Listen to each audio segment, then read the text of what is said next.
ಬಿಜೆಪಿಯವರು ರಾಜಕೀಯಕ್ಕೋಸ್ಕರವಾಗಿ ಈ ವಿಚಾರನ ಪ್ರಸ್ತಾಪ ಮಾಡ್ತಾ ಇದ್ದಾರೆ. ಫುಡ್ ಸೆಕ್ಯೂರಿಟಿ ಆಕ್ಟ್ ತಕ ಬಂದವರು ಯಾರು? ಅವರ ಫುಡ್ ಸೆಕ್ಯೂರಿಟಿ ಆಕ್ಟ್ ತಕ ಬಂದವರು ಮನಮೋಹನ್ ಸಿಂಗ್ ಅವರು. ಆಗ ಇದೇ BJP senior leader Murali Manohar Joshi ಏನು ಭಾಷಣ ಮಾಡಿದ್ದಾರೆ? ಫುಡ್ ಸೆಕ್ಯೂರಿಟಿ ಆಕ್ಟನ್ನು ವಿರೋಧ ಮಾಡಿ ಭಾಷಣ ಮಾಡಿದ್ದಾರೆ. ಏನಂತ ಹೇಳಿದ್ದಾರೆ ಗೊತ್ತಾ? It is not a food security act, it is A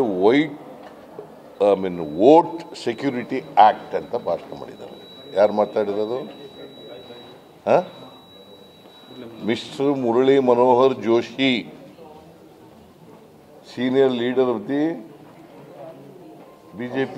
When this act was introduced in the parliament, in Rajya Sabha, he made this comment and called Food Security Act as Vote Security Act. That means to say they opposed the very Food Security Act, BJP. What right they have? What moral right they have? Number one. Number two,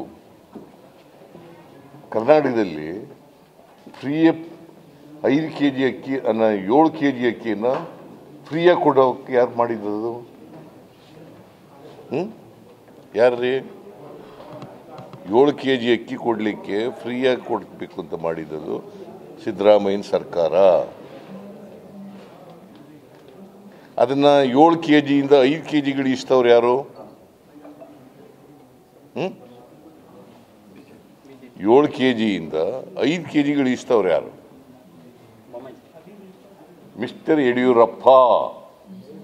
mister Ashoka was in his cabinet. Mr. Ashoka, now he is a leader of the opposition.